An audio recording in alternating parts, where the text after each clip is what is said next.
To another Hoff Time report. I'm glad you can be here. I'm your loyal host, Wayne Hoffman, president of the Idaho Freedom Foundation. And we're joined today by Representative Greg Chaney, chairman of the House Judiciary Rules and Administration Committee, although sometimes we just call it the House Judiciary Committee because that's shorter That is shorter. and That's much easier. easier. Yes. Yes, I like that better, don't you? Yeah, I do. How's it going? Good. How are you, Wayne? My gosh. What are we in? Week 2? Yeah, It feels like week 10. it does. Why does it feel that way? I don't know. I think it's all the anticipation. I mean, not a whole lot has happened so far, and it's really not out of character. But I think there's just so much anticipation coming into the session, and I think that makes it seem longer. I feel, yeah, and of course, the last session sort of continued until November, Right. if we're honest about it. And then when you were done, it was time to start all over again. That's right. And there's a lot. I mean, there's a lot of. I think there's a lot of pent up issues that are just dying to come at you, and you're going to be besieged with all kinds of bills in the next several days. Am I correct on that? Yeah, I would expect. I would expect so. In our committee, we have.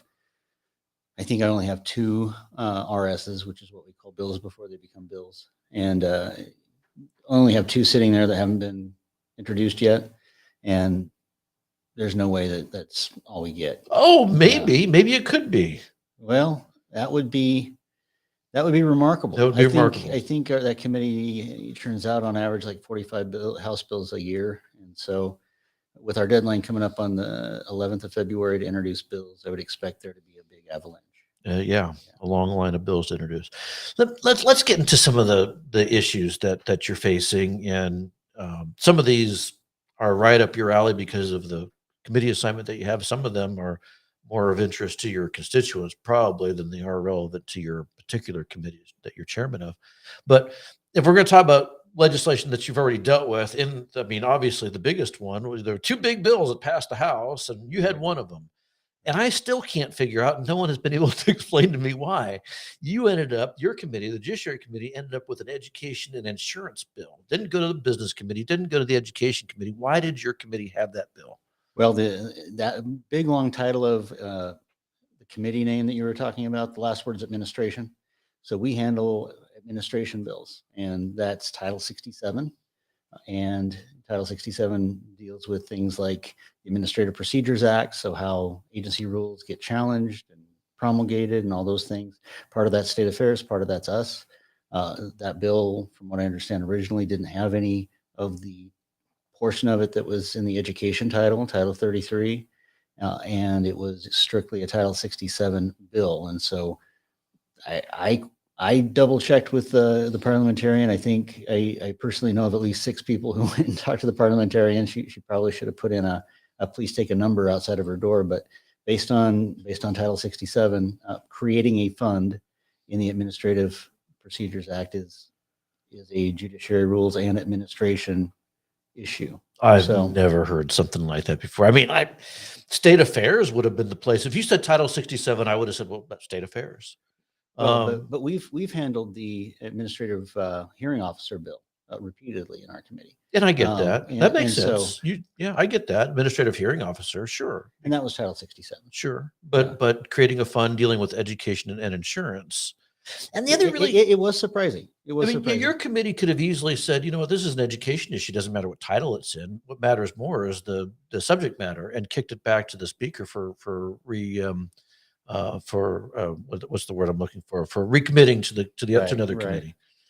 Well, I think what the speaker tries to do is use the title decoder rings. The parliamentarian will go in and look at the legislative history and see when's the last time this particular statute was amended, and what committee considered it when it was amended last. And so there's kind of a decoder ring to see where it goes, and there's not a lot of desire to try to, I guess, argue with the decoder ring when it spits out a committee. It's more than a decoder ring. If it was more than a decoder ring, then you wouldn't go through the whole process of listening to the speaker commit the bills to certain committees and then having a process where you could recommit it to a different committee where any member can object or any member can make a motion. If you're a majority of the House or majority of the committee, that will be done. Well, you can do that.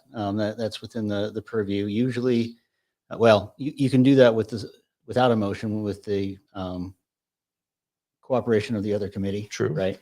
And you can do that with a motion. And there are bills that are mixed titles, and this one turned into a mixed title bill. But there are a lot of bills, especially between JRA, the Judiciary Committee, and State Affairs that are close calls. There are bills that are in the same title with Health and Welfare and Judiciary, like things relating to juvenile corrections and things like that. If it's the correction end, it's us. If it's the treatment end, it's them.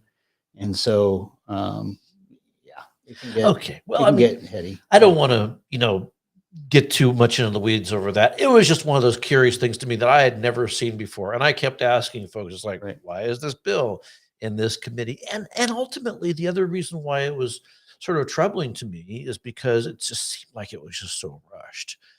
And the handling of the issue in the committee didn't alleviate that concern because ultimately it was, I guess you were on some kind of a deadline. I don't really know what the deadline was, but 2 minutes to ask questions, 2 minutes to answer questions on an issue that's going to cost state taxpayers about $1 billion over the course of 10 years. Well, a couple things is in the organizational meeting for JRA the day before, 2 days before rather, I had made it clear that I was going to set a hard adjournment time of 3 p.m. on all of my meetings this year on the agenda. And a chairman can do that so long as it's listed on the agenda. We're famous for going late into the night, 7, 8 o'clock. I think my first session as chair, I bought dinner for the committee 3 or 4 times, Chick-fil-A, just to make sure I irritated certain people. But, Good job. we had these big marathon meetings, and then I look across the rotunda, and there's the Judiciary Committee in the Senate, and they have 90-minute block essentially twice a week. They could meet a third time a week, but they almost never do. A 90-minute block that's hemmed in between a 1:30 start time and a 3 o'clock health and welfare meeting that uses their exact same committee room. And so I'm thinking, well, if we take all the time to send it over there and they don't have any more time than that to hear stuff, then we're just leaving it up to them what their priority is. Whereas if we limit ourselves, I also told the committee at the organizational meeting that if they needed more time to consider something, they were entitled to make a motion to delay it. And I wasn't really saying that with any particular bill in mind. A couple of years ago, we experimented with delaying the vote on everything. People didn't really like that, especially when we got into some of the more simple stuff. But I wanted to make clear, okay, we're going to cap the amount of time that we spend in the meeting, but that doesn't mean that your inquiry has to stop at 90 minutes. This is a fact-finding expedition. If you need more time for fact-finding, if you think the public needs more time to talk to us, we can delay it, and you can use other offline methods to research these bills, which that motion was made. But so I was trying to be mindful that one side or the other shouldn't be able to dominate by questions. I've in more busy public hearings over the course of the last couple of years, I've at times said no questions to the testifiers. So that's not all that far out of my norm. I was actually trying to allow more than I did on more packed hearings, if you will. And of course, as you mentioned, the committee can always overrule you if they choose, if they believe that that's, and that's something that, frankly, I wish they had. That I mean, it just seemed like just so rushed. But no one ever said, Mr. Chairman, I move that we now have 10 minutes to ask questions, or Mr. Chairman, I move that any restrictions on limitations on testimony be lifted, or whatever. They never did that. They could have. I'm not sure if they could have on public testimony. They certainly on the committee's own debate. That's completely up to them. They did move to extend our adjournment time, Right. but pretty much everybody was done testifying by then. And had they made that motion and passed it earlier, I'd have gone, okay, well, we don't have to try to listen to everybody by 3 o'clock. Let's relax it a little bit, right? And so that's where I was. If it got delayed, it wasn't my intention to reopen public comment at the whatever date it got delayed to. It would have just been a committee discussion at that point. And so win, lose, or draw, I was trying to get the testimony done in the time, playing by the rules that I had set for myself a couple days earlier. So back to the substance. So now we're just talking about process and Right, procedure right. and all that kind of stuff. Yeah. But back to the substance of the bill, which again, for those of you who haven't been paying attention, basically the legislation takes or allows for school districts to participate in the state insurance program. That's right. Now,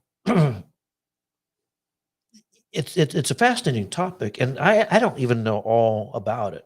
One of the things that came up in the floor debate from Sally Toon was the most interesting thing that I think she's ever said. Maybe that's rude. Is that rude? I don't mean to be rude. It was one of the most interesting things I've ever heard her mention, that I was like, wow, I didn't know that. That up until 1972, the state of Idaho did have the school districts on. Did you know that? I didn't. The school I didn't districts know that. were on the state insurance plan. The question that I have is, what happened in 1972? And I haven't been able to find the answer yet. What happened in 1972? Why did the state have school districts on the insurance plan for the state, if she's correct, and then at that year, 50 years ago, take them off? 1972 was 50 years ago. My goodness, man. I know. I just had a birthday. Well, happy birthday. And I had to do the math. I was like, 1972. Wonder how long ago. Oh, yeah, that's right. I'm 50 now. Wow. And Well, happy birthday. Thank you. but- But what's we don't know the answer. I don't know the answer. I don't know the But answer to that. so whatever the reason was, the legislature still is now under the impression, the governor's under the impression, we've got to get these school employees onto the state health insurance program. Right. And so, I mean, when I first came into the legislature, it was the 2014 election cycle. So the 2015 session was my first session in the legislature. And what I heard repeatedly right from the start from school districts was, you got to do something about these Obamacare premiums, because after Obamacare passed in Congress, the cost of insurance was just skyrocketing year after year after year. It was eating up their discretionary income. Districts like those in Canyon County that don't have the special supplemental permanent levy like Boise City or something like that, we're really struggling to be able to afford it and be able to pay a salary that would attract people. So it was a big deal, and it continues to be a big deal. So the idea and the reason why the state is able to do a more efficient job of insuring their own employees than you can find typically on the open market, and the reason they didn't experience the same spike in premiums, is they're not paying for somebody else's pool of money to guarantee the payment of the medical bills.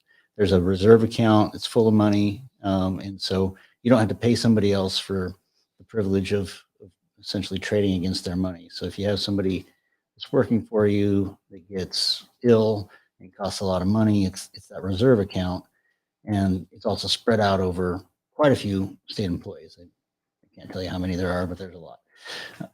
But when you have school districts, especially smaller ones with less than 100 people, one person that gets a serious illness can really spike what that group of people cost to the insurance company. And that, plus all of the other requirements that got thrown on insurance with Obamacare, was really crippling. And so it's just basically a way of, instead of really, an insurance premium is the same as paying interest on borrowed money, because you're borrowing against somebody else's ability to pay your medical bills when you're paying your premiums. And so I look at it like we're going from paying interest on that statewide to whatever school districts choose to, will be able to do a cash business with the state. Yeah, I mean, I totally get that, and the reasons that have been articulated are not unreasonable. They're not crazy. It's not like you're doing something that's really just weird. Where I have a problem is the notion that we're committing millions, hundreds of millions of dollars of taxpayer money to sustain the existing government insurance program, and in many instances, that results in people who can't afford insurance or who have a really high premium or a very high deductible subsidizing really great insurance and retirement programs for government employees. I don't know what the mixture needs to be in there, but it always seemed kind of weird to me to think that we have a small organization, Freedom Foundation is a small organization. Everybody has health insurance. Freedom Foundation pays half. The employee pays half. And then I think there's a graduated rate for dependents. But we can't come close to what the state of Idaho offers, and we can't come close to what school districts are already offering, where in some instances all the premium is paid by the taxpayer, or maybe it's 95% of the premium, Right. or maybe it's all of the employee and some of the dependent. I mean, the mixture, though, the deductibles are lower, the premiums are lower, and the money that's coming out of the employee is far less than what you find in the private sector. What's, in your view, where's the give and the take? How much should a taxpayer be reasonably expected to put into health insurance and other benefits for government employees when they can't afford the same thing on their own? Well, over time, they'll be putting in less, because the big fund is supposed to be a reserve fund, right? And so right now, what they're paying for in their plans around the state is they're not paying that reserve. They're not paying the upfront cost to have a reserve fund, but they're still paying the cost plus profit for that, collectively, that pool in each district, and whatever health insurance company that district chooses. You still have that, I guess, risk sharing, if you will. And so what you're overall, you will result in lower premiums, which means you'll have less money going out of the taxpayer's pocket for health insurance, because you have a self-insured program that you are paying for an administrator to run. We're not paying for those higher premiums. And so I actually believe that over time, it would save the taxpayers money. Something else you ask about the give and take. We will never at the state level, nor think should we ever at the state level, really be at the tip of the spear on wages. We never will be, just by virtue of how government works. And so we have, I guess, a less desirable wage rate, even among public schools, because if you look at the rate of inflation, especially under this administration, and the way wages are skyrocketing, $18 an hour to work at McDonald's, it's just insane. And you compare that with schools trying to find paraprofessionals for $13 an hour who are willing to go and work, and bus companies looking for $10 an hour drivers, and you'll never come close to the wage rate. You likely will never come close to any of the other fringe benefits either.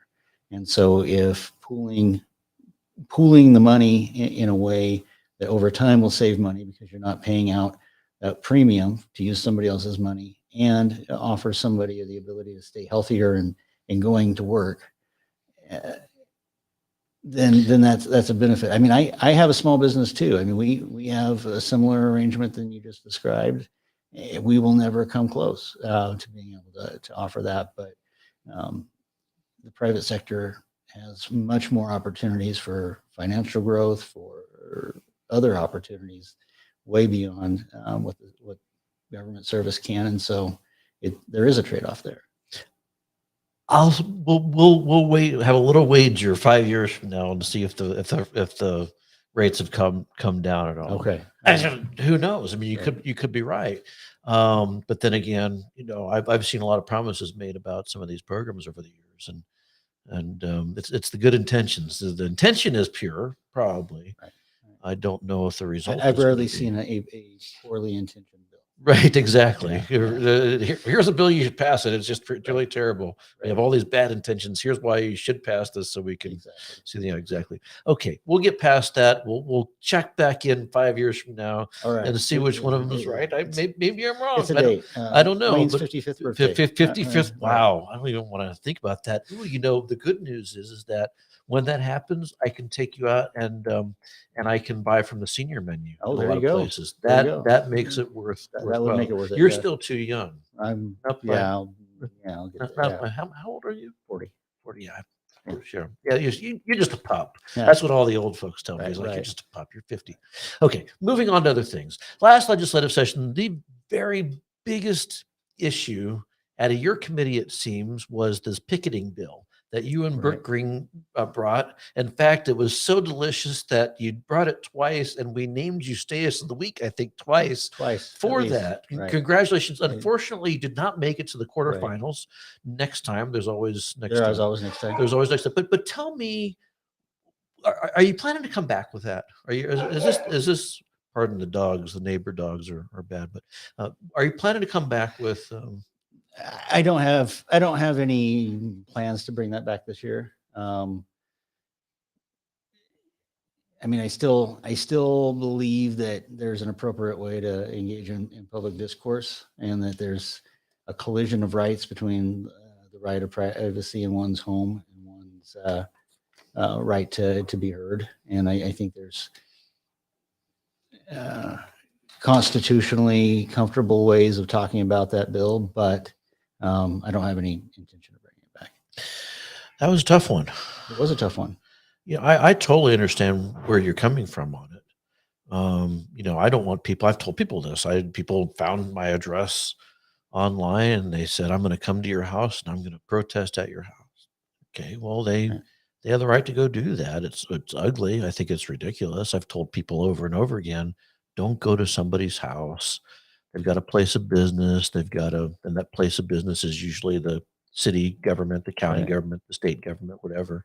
And you're more than able to protest there, and you're not going to end up in a confrontation. You're not going to scare little kids over things like that. Right. People have this right to go do that.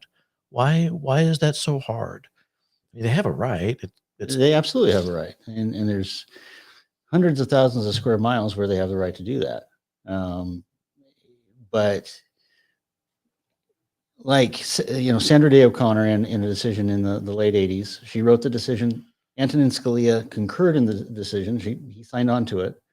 Said, look, we recognize in the Fourth Amendment, we recognize that you have the right to be secure in your home. It is inherent in the protection against unreasonable search. It's inherent in even the Third Amendment. There's not enough Third Amendment advocates out there, by the way. But it's inferred in the Third Amendment that the Constitution recognizes that your home is a special place, and there's only one place that you can go to be home, but there's hundreds of thousands of square miles where you could protest. You could even protest in close proximity. But I think that in and of itself, plus a lot of the subtext. And again, I remind people I wasn't protested until I brought the bill. I didn't bring the bill because I was protested. So just to remind people of the timeline there. But the bringing the bill resulted in people coming to your house to protest you, if I remember correctly. Exactly. It was some quality irony there. But nonetheless, there are places where that is appropriate. And in the case of myself, they spent that very same day testifying that they needed a place where they could be heard, and that's why they protested people's homes. And they literally said that to me in a committee meeting on the bill, where they had a place to be heard and had a place to protest, and then they still showed up anyway. But the point is, and really inherent in all of the kind of shift in tone, I guess, is yes, you absolutely have that right, but the moment that right starts to be used in a way where instead of getting your way because your voice is heard, you're getting your way because you're able to intimidate your way into getting your way, that's a problem to me. And I guess it's kind of a difficult philosophical thing to even inside my own mind to wrestle with, the line between when are you trying to be heard and when are you trying to intimidate. But we fought a war, but then when the war was over for our independence, we decided that we did not want might did not make right until Washington put down Baker's Rebellion. But we won't go there. But might has often made right, and of course there were many instances in which early politicians in America were literally tarred and feathered. That's I'm not advocating for that, but I'm saying there have been worse things that have occurred. But the Constitution's never been construed to authorize a tar and feathering. True. The Constitution has never been construed to authorize use of force or violence against people in a manner like that, and that is a use of force or violence. Right. I mean, it's not just an unsightly thing to see somebody covered in tar and feathers. It's also, I understand, to be very painful because the tar is applied to you hot. I would imagine. Yeah, I mean, it hasn't happened to me. I'm sure there are people out there who would love to do that. Might not be all that awful because you just kind of. So the cold tar and feathering is okay, but the hot one is right. Okay, but putting all that aside, I mean, I look at that and I go, yeah, this is horrible, terrible. I truly found very disquieting the notion that people were going to folks' houses. I remember I was when they had the gal that was arrested in Meridian for protesting at the playground. I'm driving home from that whole incident. Dustin met me out over there in Meridian, had a little protest, fine, whatever. And then we're driving back home, and I'm watching see on the side of the corner of my eye on the Facebook feed coming from a police officer's house. How they found out the police officer's name and address. I know you weren't watching Facebook Live while driving because none of us ever do that. I was at a stoplight where I saw the thing. Anyway, but whatever. But the point is, the point is that I was horrified by the idea that people would go and do that. I think it's just distasteful and frankly dangerous because a person might feel like they're under some kind of a threat. Somebody ends up on somebody else just this side of the property line. Somebody gets shot or something like that. Not a good look. But still, I defend the practice of people having free speech because free speech comes with a certain amount of give and take and a certain amount of distasteful, disquieting things that you otherwise wouldn't like. Well, I used an example last year, and I thought it was absurd and silly enough that it made the point, but it actually has happened to a U.S. senator since then. I used the example of, yes, you have the right to free speech, but if I go into the men's room, go into the stall to take care of business, that isn't the place where you have free speech. You have free speech when I come out. I mean, you know what I mean? There are places that are, okay, you've crossed the line, and then left-wing protesters did that to the Arizona senator, and I thought, well, there goes my example because now they've actually done it. I mean, it's just disquieting, but I mean, there's a lot of things in society that's disquieting too. We protect it.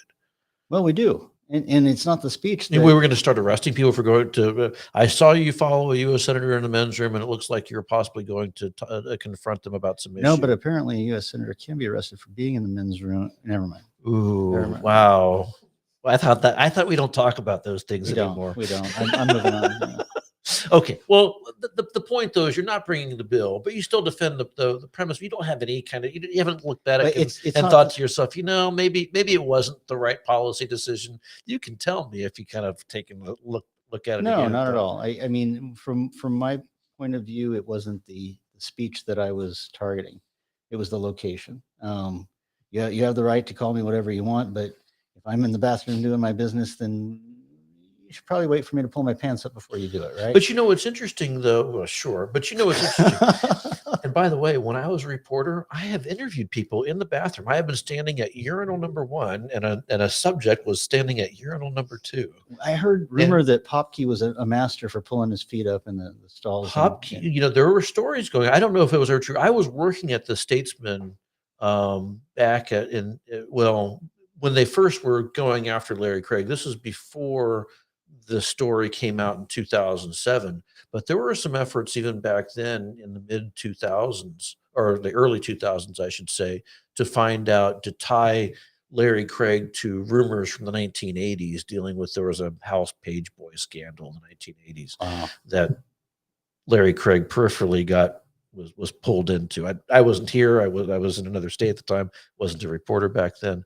But the point is, there were some efforts back then, the Statesman, and my understanding is that Dan Popke took photos of Larry Craig around to certain hotspots in Washington, D.C. to see if he had been recognized. I've heard that story multiple times Wow. from multiple people. Could be just a rumor. Who knows? But it was authenticated many times. It's just distasteful that reporters would go do that. Right. But to my point, reporters aren't prohibited under such a kind of a constraint because they have this First Amendment protection.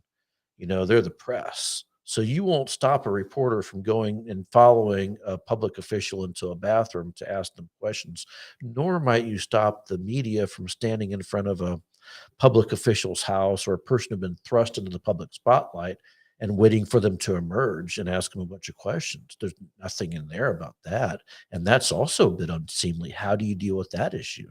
Well, I guess I didn't think about the press angle. Well, You think I about those I four- didn't until a few Right. days ago anyway. So I'm like, wow, that's an interesting side note. Well, you think about that poor girl that was murdered in Utah. I think that her and her boyfriend were from Florida. Yes. And you think about just the Yes. I would see the pictures of his parents getting the mail, and I thought if they had nothing to do with helping him hide, then this is absolutely Yeah. uncalled for and horrific. That every single movement they make is They're camped out Yeah. on their doorstep right. and they're waiting. And I've never been in that situation.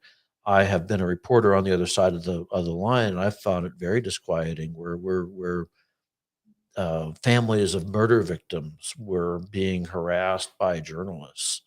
This is in the 90s and early 2000s. It was very disgusting to see, and it's only, in my view, only gotten worse. Now, Right. again, I think it's terrible. I wouldn't necessarily pass a law though to ban it. What I would do is hope the marketplace works and people stop buying those stinking newspapers and Right. get their information somewhere else. But that's me. Well, my primary motivation was the incident that you mentioned, the Meridian police officer's house. In fact, at one point we had a conversation about, do we strip this down to law enforcement only? And then we thought, well, there's got to be somebody out there that's law enforcement adjacent that we'd be leaving out. But You'd always find somebody else that you think need to be protected as much as law enforcement. But where do you draw that line? Right. But I think it's especially, I guess, disquieting to pierce that bubble, I guess. And again, it's not what people are wanting to say. It's not what people are wanting to protest.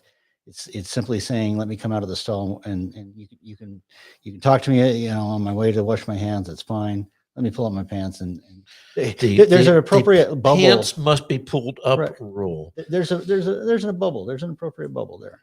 I mean, but the bad behavior is also protected by the Constitution, the state and federal Constitution. Absolutely. Is. Okay. Well, we've run that thing to the ground. I don't think we need to belabor. However, I'm sorry. Did you want? I was just going to say it's been a lot of months since I've answered questions on that one.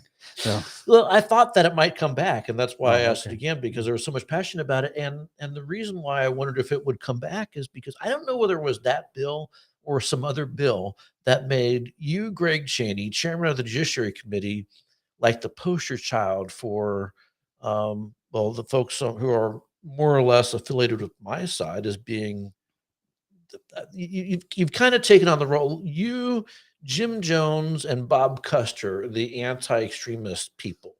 And I see that just from the things that you tweet about, the comments that you've made in the newspaper and elsewhere.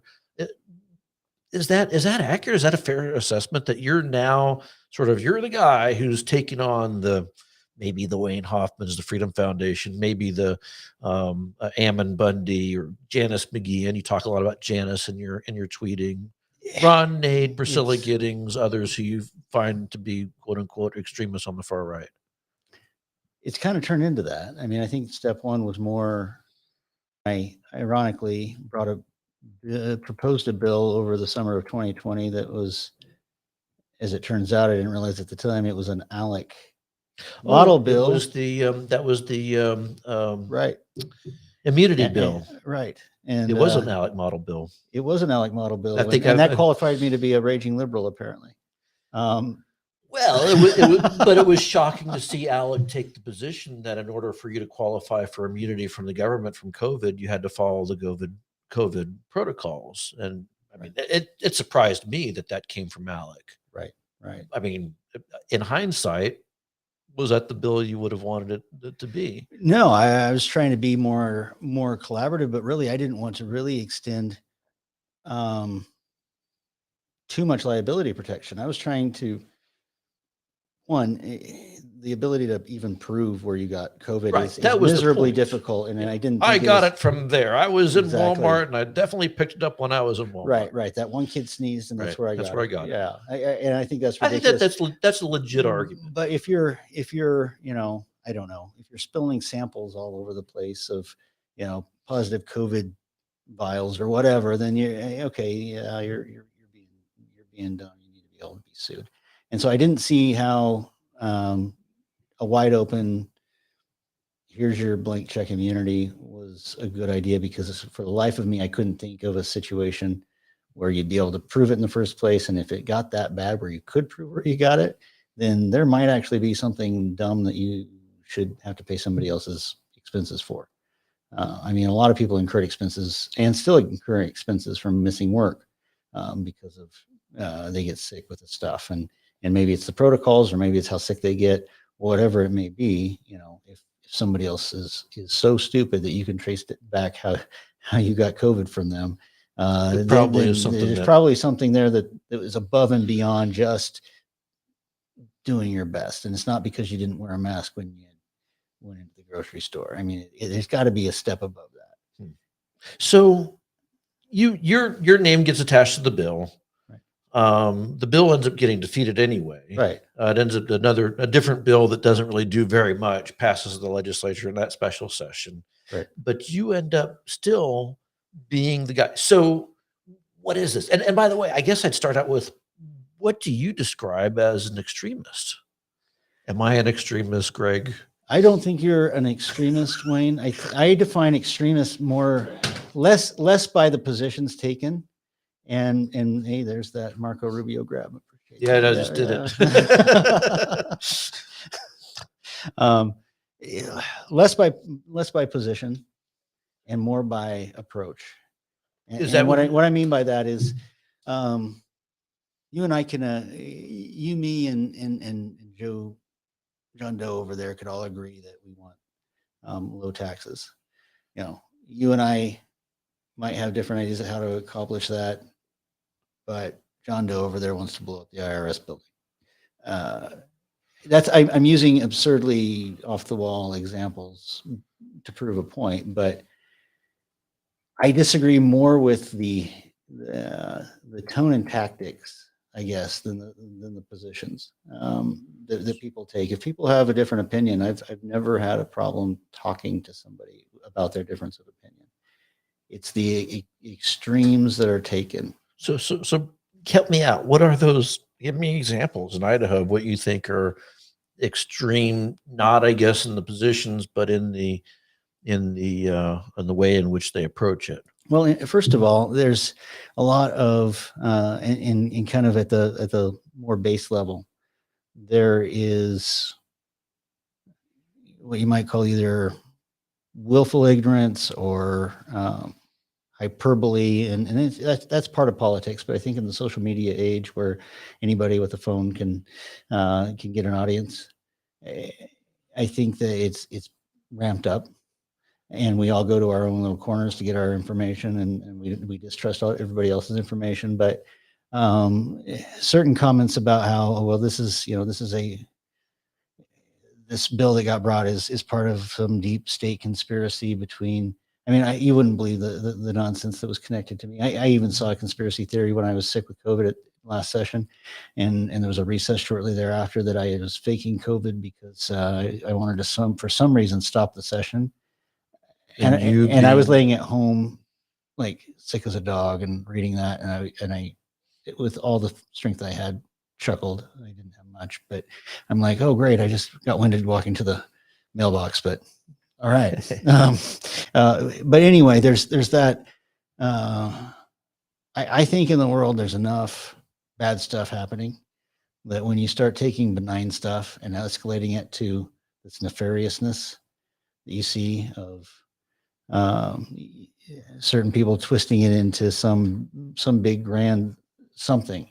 That bill was a good example. Like somehow somehow me carrying that bill was all designed to give the power to, I don't even know who. And originally the word that went out was I was trying to provide immunity to the governor for violating the Constitution. That's not even a thing. Yeah. That's not even a thing. We Like, yeah, I know some of that stuff was out there for sure, but I think, I mean, part of the issue that we seem to be having these days is, I mean, my organization puts out a ton of research on here is the examples of critical race theory being applied in Idaho's public schools.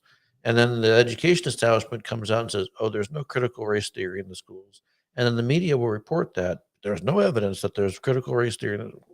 Here's a 50-page report that we did. Here's another 30-page report that we did. We're incidentally putting out another 50-page report this week that shows it. And it doesn't matter, because the media is going to say whatever the media is going to say about it. And so it's almost as if people are operating under two different sets of facts. I don't think I restrict it to two. Well, fair enough. Yeah. But the point is that, you know, it's hard. There are some things that are just flat out wrong. Mm-hmm. And then there are things that are accurate, but not accurate from other people's perspectives. Right. So, right. So you do have people out there that have been identified as extremists, right, who are operating under very different assumptions from the folks who have been called extremists on elections, on vaccines, on masks, on the sum total of the power of government, on inflation, and everything. I mean, we'll talk about Biden inflation, and the people on the left will tell you, oh, there's no such thing. Inflation is being caused by supply side things that have nothing to do with the printing of trillions of dollars. What is it, $120 billion a month or something like that? I don't even know the figure. But the point is that's one. I got folks that are going to, we'll talk about vaccines. Your vaccine's not working. You're on your fourth booster and you're still having people. Well, that just means that it's working because apparently you get boosted 4 times and you still get COVID and you live. That's evidence that the vaccine works. How do you, I mean, do you see what I'm saying? So I see what you're saying. So again, I'm dying to know. I don't understand. So tell me, are extremists people who, you know, maybe are offended by the government making a decision about wearing masks? No, not at all. Not at all. And I don't like the government making those decisions either. And I guess one of during this whole COVID thing, kind of where I felt more or less alone is that, no, I don't think the government should be doing X, Y, and Z, but I do think that, and you shouldn't be required to wear a mask, but if you want to be polite to somebody around you who may have a medical condition that puts them at risk, then as a politeness thing, wear a mask, right? I mean, is that where your extremist part comes in? So it's like, okay, you're refusing to wear a mask in a setting where people I don't think I've ever labeled somebody an extremist just for refusing to wear a mask. That would get me kicked out of my house. Where is the label in your dealings appropriate?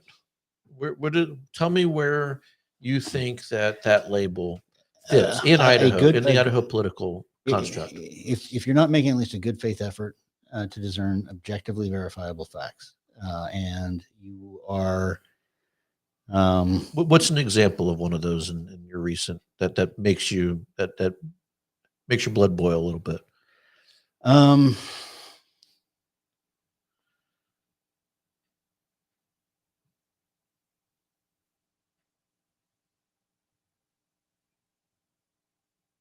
Yeah, I'll give an example. There was a faux special session this summer by some legislators who were operating under the theory that they could break the recess just by showing up, when the resolution we passed specifically said at the call of the speaker. And that's not in and of itself. There was a little bit of what I consider disingenuousness to that in what was shared about it. People asking why aren't you there? I'm like, because it's not a real session. So I think there was some disingenuousness in the effort, because people thought that they were there and they were going to be able to help if enough people helped, and that is not the fact. But what the piece that really makes my blood boil about it is there was one newsletter that went out that said, in advance, we know some people won't show up, because they received campaign contributions from X, Y, and Z. And I read that and I'm like, no, I won't show up because it's not a real thing. Like, and that made my blood boil. It's like, no, I mean, pay me all you want, but that's just a made up bunch of nonsense. And that's the sort of thing. And it's not, unfortunately, completely isolated to a particular group, but that's the sort of thing that absolutely drives me up the wall.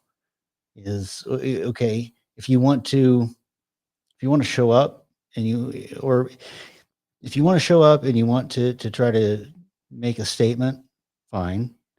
If you honestly don't understand that you can't just show up and call the legislature back into session, fine. But when many, if not all, understood clearly that they had no ability to do what it was they were telling people that they were there to do, that's the sort of thing that gets me irritated. And then when you impugn the motives of people who aren't on the same magic carpet ride that you are trying to take, that's the sort of thing that really irritates me. So, do you think what do you think that was for? What do you think was it to get something done, draw media headlines, embarrass people who didn't show up, separate the men from the boys, as the case may? I think it is, and I think oftentimes we see proposed legislation that if you read the statement of purpose and that describes what it seeks to do, you go, oh yeah, absolutely. But then you look at it and you're like, you didn't even try. Like you didn't even try to think to look at the nuance of how this is going to play out. Like this is not intended in any way to become part of the law, or else you'd have considered this and you consider this and you'd have built it around this. And it's hard to not assume myself, other people's motives, and impugn their motives when it seems repeated that, oh well, you voted against this, therefore you're anti this, or you voted for that, therefore you're anti that. Because you see bills come out that aren't ready for prime time, and if you refuse to get behind them, then you get toasted. And that's an irritant. It's an irritant that's been there since I've been here, but it seems to be picking up steam. And I think it's the separating the true believers from the not true believers, in a way that I consider to be disingenuous. You're a little less skeptical of government than some of your colleagues, I guess. Is that a fair way to frame it? I mean, Ron Nate, Priscilla Giddings, Heather Scott, um, really skeptical of legislation and motives and intentions and how those intentions play out. You're not. Why? Well, I'm very skeptical of the federal government. I am very skeptical about some of the groupthink that we have going on in certain recesses of the bureaucracy at the state level. But I choose to, in as much as I can, assume that people are well intentioned, that people don't get up, get dressed, brush their teeth, go off to work, working for the state agency, and think, well, how can I destroy somebody's life today, or how can I? Right? I mean, it's. I mean, I don't even more know of if they necessarily feel that way at the federal government. Sure, there are some who do. right. But I mean, it's always everything is rooted in good intentions. I guess the reason I'm segueing to that is because that seems to be that cutoff. It's okay. I am very skeptical of what government may do. No, I don't think that being afraid of what government may do or what it may do in 10 years, if things continue to follow a particular course, is in and of itself what I'm talking about. What I'm talking about is things like we made a particular parliamentary ruling and therefore it's all some sort of big scheme to do X, Y, and Z when it's the same parliamentary ruling I made before. For example, introducing multiple RSs in one motion. Did that each of the last 3 years. Last time I did it, it was, oh, well, that's all a conspiracy to try to slipped something by us and thinking we did it. Well, Go look at the minutes. I've seen that happen lots of times. You go look at the minutes. We've done that every year. We have like 20 I didn't know RSs on the somebody last. was questioning that. That is, Right. I've seen that many times. I've even suggested to people they do that so you Right. don't have an hour-long meeting. You've got Right. 20 RSs. All you're going to do is decide whether to print them or not. Right. And if there's nothing terribly egregious in there, then why not just print them? Right. Right. And our committee's deadline is the 11th of February for introduction, because we meet on odd days. And so that falls on a Friday this year. And so, we could have a 4-hour print meeting because everybody waits till the deadline to Right. push their stuff through. But I mean, at the same time, though, I totally understand why a person would be skeptical. Maybe they are skeptical about the wrong things, but I'm skeptical when I see that somebody received a campaign contribution and they always seem to side with the people who gave them the campaign contribution. Now, you can argue, well, that's because their voting record is aligned with the people making the contribution, but you don't know if it's somebody, presupposing.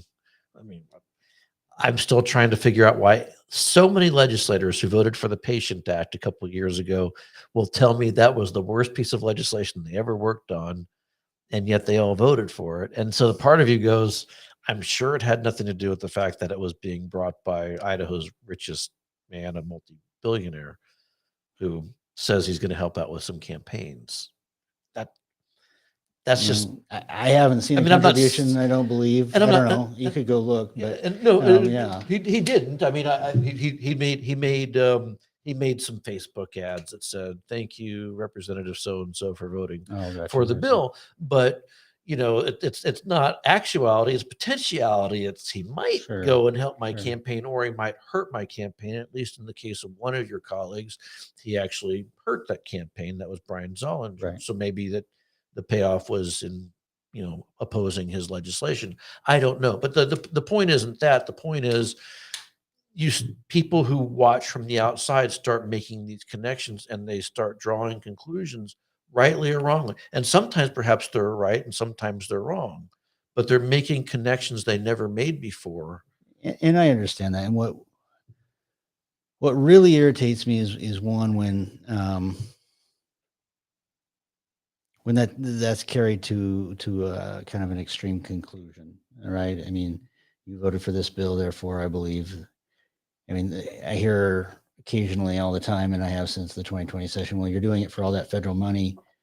You're getting rich off the federal money. I'm losing money by being in the legislature. Like most people do.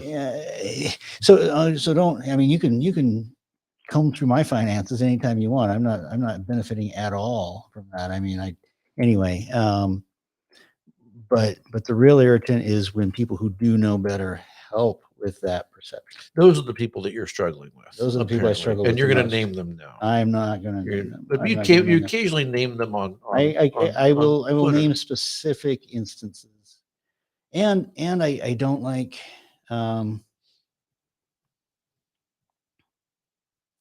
shout down politics. And I'm thinking of a particular incident from, I think, last session, maybe 2 sessions ago. I don't know. It was kind of all a blur when one stopped and one started. But, even points of view I disagree with, I think, should have an opportunity to speak. And that's what really, as far as behavior in my committee, as far as behavior among my colleagues, as far as behavior out in public, that's the thing that irritates me and gets me most fired up, is that people who have a different point of view should have be at least respected to share that point of view, even if not many people share it. So there was an incident where we're debating a topic, and it was all pretty on the one side, on the R side, and the first, the minority members, the 12D, sat there mostly quiet.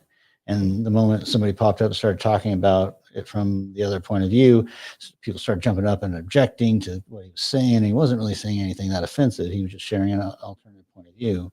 And that made me livid. It doesn't mean I agree with his point of view. It means that I think it's highly hypocritical to sit there and debate one side of an issue and use some pretty hyperbolic language in the process of it. And then the moment anybody stands up and says anything contrary, you're literally shouting them down and interrupting Do them. you remember the issue? Because I'm Yeah, struggling. I think it was CRT. Was it CRT? I think it was CRT. Huh. And similarly in committee, I mean, we've had some highly charged hearings. I think that's an understatement in judiciary the last couple of years.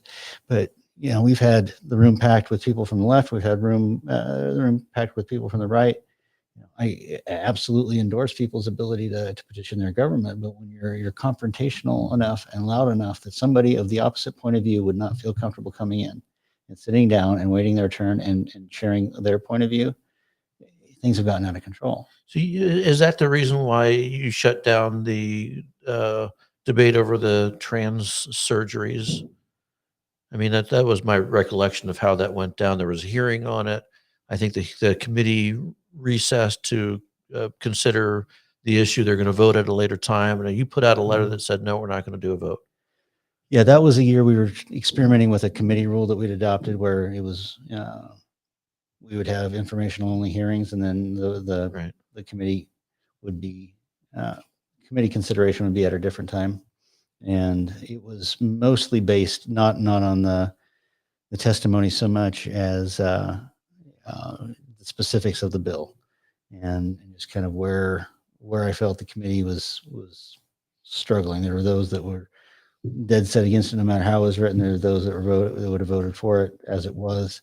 It was my read, my unofficial read, that most were supportive of the general approach to gender dysphoria that the bill expressed, myself included, but we're not comfortable with the extremes that the bill took in the penalties. And so that's why that happened. But you could have easily put that to a vote and let the committee's decision manifest and proceed. No, certainly. You made a unilateral decision on that. I did. Doesn't that feed into the narrative that certain people have tremendous amount of power? Maybe it does, but Christy Zitto understood that it was never my intention to give it a vote. In fact, I wasn't going to give it a hearing. And I said, okay, fine, I'll give it a hearing. I won't give it a vote before we scheduled it. But why? Because of the way it was drafted. And when you talk about, was this to separate the, as you said, men from the boys? Is this a gotcha bill? Is this a, are you pure enough type bill? That was one of the votes that I felt. Think that's what that was? I don't think that was Christie's intention in bringing the bill, but I do think that the function of it would have been for people to vote on based on what was actually on the page. They would have been tore up to vote against it, and they would have been tore up to vote for it. And it was a no-win vote. Given how that subject has progressed in the last couple of years, do you regret not hearing that out and having a vote, or are you entertaining the idea of hearing something that would address the topic this year or in future years? Well, nobody else has brought anything forward. I don't regret that bill was problematic.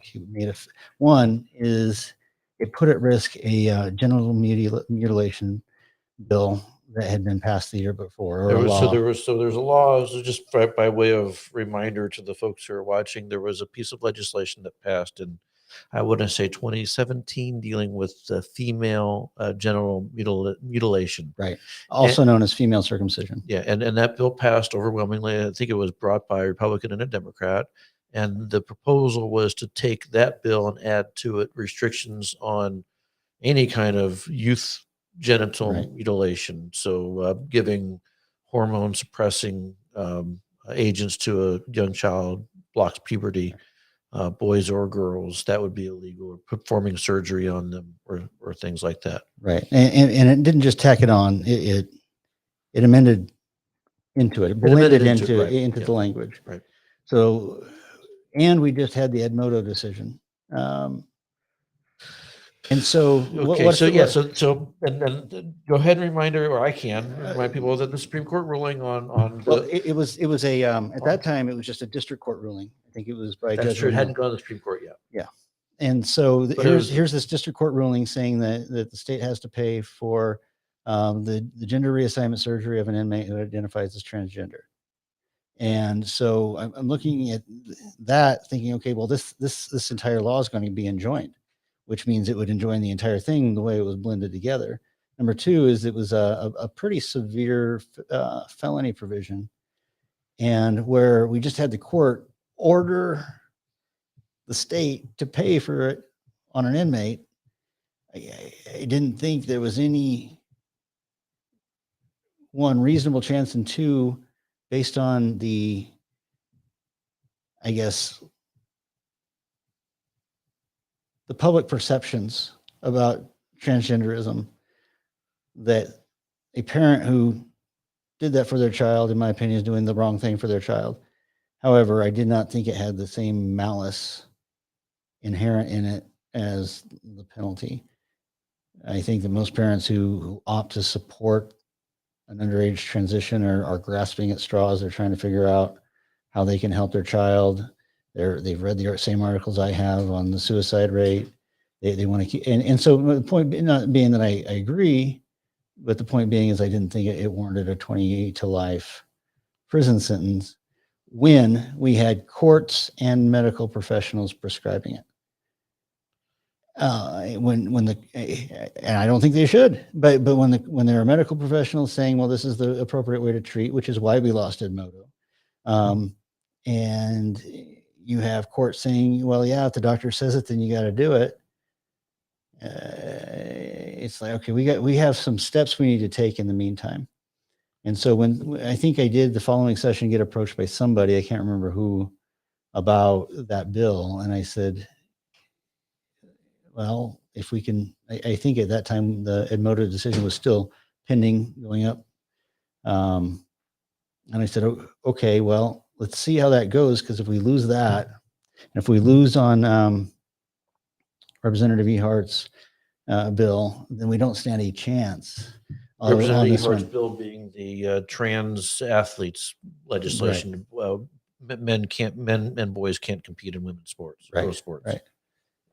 And maybe Jeopardy should have that rule, because, I mean, this isn't meant to be, snarky, but I actually want to talk to a feminist and say, are you really okay with the best female competitor on Jeopardy actually being a man? Yeah, I asked that question too. I think it's terrible. I mean, it's stunning to me. The top female competitor on Jeopardy is a man. The highest ranking civilian admiral is a man, or I mean, sorry, how do they say that? The highest ranking female civilian with a military rank is a man. Right. The winningest swimmer in college swimming, female, is a man. Right. Right. I think it's like I tell my daughter, you can do anything a boy can do, but apparently you can do anything a boy can do just as well, except for be a woman. Yeah. I mean, it's good, but here's where the policy part comes in. And I saw some bills before, or some proposals before the one that you saw, that was going to tie it to licensure and all this kind of stuff. And I don't like the concept of tying into licensure for obvious reasons. But I thought they were trying to thread a needle. I mean, and I certainly understand it's one of the more difficult issues that I've seen over the last 20 some odd years at the legislature. But if a doctor, if you brought your kid to a doctor and the kid said, "Doc, I feel like a fish. I want you to put slots in my rib cage so I can have what appear to be gills, even if they don't function," everybody would say, "No, that's crazy. You would never. A person would face medical malpractice charges if they proceeded with that." Right. But a child shows up and says, "I'm really a boy." Well, and we whip out the medicines and the the surgical instruments to change who they are and how they are. There was a story in one of the lefty magazines the other day that was about a woman who had all these surgeries performed on her. She had her breasts were gone. She had a penis, I guess, in added. So I don't know how whatever they do, they did. Okay. And it was, I thought, this is sad. I mean, this person obviously has a mental health problem going. She's an adult though, Right. and she's had many years to think about what it is that she wants. A 9-year-old doesn't, and adults are putting them through that process. And your committee had a chance to take on that topic and do something. Maybe are you saying there's no solution, No, or I'm it's not, too I'm not hot saying an that. issue to go deal with? No, I'm not saying either. I'm just saying that reaching straight for a 20 to life felony sentence from popular culture says it's fine. Doctors are prescribing it. Courts are endorsing it to a felony. There was zero chance of making that leap. But shouldn't you be the adult in the room that says, yeah, we got to do something about that? Well, sure. I mean, even if the courts endorse it and doctors say it's wonderful, absolutely. and they're all going to the same lefty college that are teaching this stuff. And so are the journalists who have updated their style book to say that if you identify as a certain sex, then that's who you are. Well, I saw on Twitter that you are pro nouns. And pronouns. I love the nouns. Good, I think good. the nouns get not near enough. They're some of my favorite attention. things. So yes, Yeah, I'm definitely pro nouns. I'm for them. They're right. You know, I'm actually thinking about adding to the verbs. I think that the verbs wow. the verbs are not getting near enough attention. Right. And right. especially the trans verbs that we call them adverbs. Sorry, that's I don't get out a lot, so I make these dad jokes. I make horrible dad jokes too.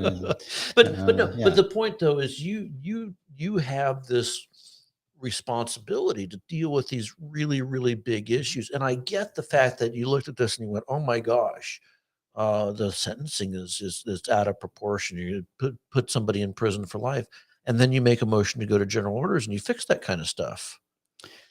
But I don't make motions. I mean, I can technically, but I don't make motions. Sure. But you did make them. You're not really a motion, just edict was, we're just not going to take on this bill. So it didn't have a chance to go to general orders, didn't have a chance to maybe massaged further on the House floor over in the Senate.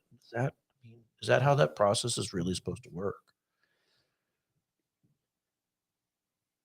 Well, the very fact that I wasn't able to schedule it for a vote was part of a special rule that we'd adopted, that we haven't adopted since. It wasn't added to the House rules. It was just it was adopted in the committee. Of the committee. Okay. Right. It was an experiment just to give more time for people because people were feeling like they didn't get all the information before it hit the floor, and so it was a way to allow people time to call back home and talk to their people and do a little more research over stuff that gets brought up in committee, maybe fact check people who testify, whatever. Anyway, it's an abandoned experiment. But under normal circumstances, if I recall correctly, that bill came in right before the print deadline. You know, my committee can only introduce bills so long. And normally I say, please bring me a draft instead of an RS. So please bring me something that can be easily edited, so I can look at it, so I can help you go talk to or, take off the rough edges that I think are going to be fatal to this thing. And in fact, I mean, it was still an RS, so I can't talk about what it was, but I just did that today. So yeah, this is a great idea, but did you look into this statute, and this statute? Can you talk to this person? If they don't think there's a problem, then I don't have a problem.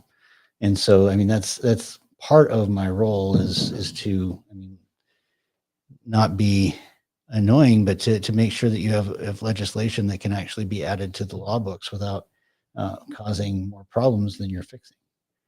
And so, and that's part of the committee process. That's part of the role of the chair, is to say, okay, well, yes, I like your idea, or no, I don't like your idea, but nonetheless, here's how to fix the issues. But we didn't really have that kind of time for that kind of conversation on that particular bill. On that particular bill. Some chairmen feel it's their prerogative to not hear any legislation they disagree with or that are controversial. In fact, your predecessor, maybe it was who was your predecessor? My direct predecessor was Tom Daly, but just for one session. Okay, so it was before that was Lynn Luker before that, and then Rich Wills was before that. Rich Wills that was particularly harsh in his examination of legislation. If he thought it was problematic, controversial, going to bring out too many people from too many different sides, or maybe present people in a negative light, he wouldn't hear a bill at all. Well, and I've declined to hear bills before, and things that were Is that problematic. is that how the process should work, you think? I mean, what bill would you not hear that where you've made a summary decision, excluding the one where you were already down the pike and you determined it couldn't proceed forward? What other things wouldn't you hear?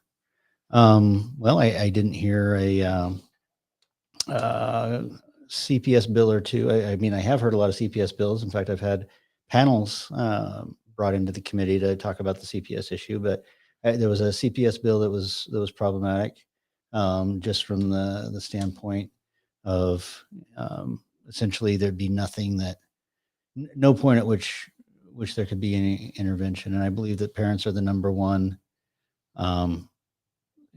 Parental rights are absolutely sacrosanct, but we have two different, I guess, types of parents among us.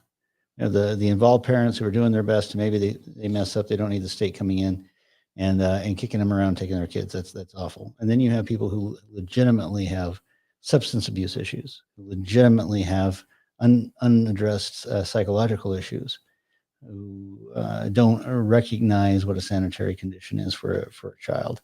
And so when we're legislating in that area, we're legislating in two completely different solar systems simultaneously. And so it's one that there were a couple by Heather Scott a couple years ago that I did hear. There was some by Sage Dixon that I did hear, and we sent them over to the Senate. But I'm especially, I guess, genteel in that area of law because I recognize that everything we do to protect parental rights could shield the next Robert Manuel from being discovered, and everything we do to try to root out the next Robert Manuel tramples on parental rights. So that's an area of policy that keeps me up at night when I have a bill on my desk. You've had many years of people trying to press you to change the statute dealing with religion and medicine. I have, and I've summarily said no. Your sheriff really wants you to hear my that sheriff bill. wants me to hear it. And I may allow an introduction, but not a hearing. For that reason. Well, just to allow them some opportunity to make their case, but I don't believe in curtailing a parent's religious freedom. I don't believe in curtailing the parent's right to choose the path for their children's treatment. You know, it's been a few years now, but there was a girl whose parents brought her here to Idaho because Utah was going to force them to undergo a risky cancer treatment. It was the one statistically with the best chance, but nonetheless, it was a low chance. Risky. And they wanted to use an alternative form. No, I mean, it's not the role of the state. The parents weren't ignoring it. The parents weren't shrugging it off. They were making good faith efforts to look at what they need to do for their child. We need to protect those rights, but also, in the womb, we conservatives recognize that a child has their own independent rights, separate and distinct from their parents. And I believe that continues out of the womb. And so it's not a carte blanche thing by any means, but it's, again, I've repeatedly said on that issue over the years, if you can show me a bill that will not end up creating more harm from the state than you're solving among the parents, I will at least consider it. Where the state is second guessing the decision of the parents. Right. And is siding with medical treatment, which may or may not be appropriate. Right. Or the terms of the medical treatment may not be appropriate, or the types of treatment that's science once believed. Right. Right. Just exactly. Okay. So in that vein, I suspect you'll probably see a bill, maybe you won't see a bill. Tell me, on marijuana. You had a bill last year, I think, medical marijuana proposal. I think there's some people talking about decriminalization this year. We saw a constitutional amendment last year that didn't go anywhere. Where's that? For my committee, I haven't had any conversations on that. Really? So far, I no. find that shocking. Where are you on that topic?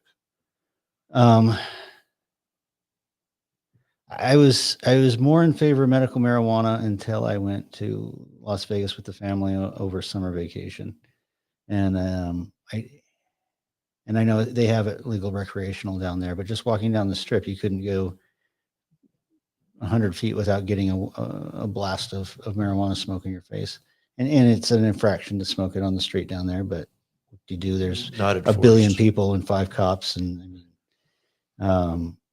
and I thought this is not the kind of world that I want to allow in Idaho. And so I've started to rethink some of my medical marijuana positions, because I don't want, as Governor Little would call it, the camel's nose under the edge of the tent, as it were.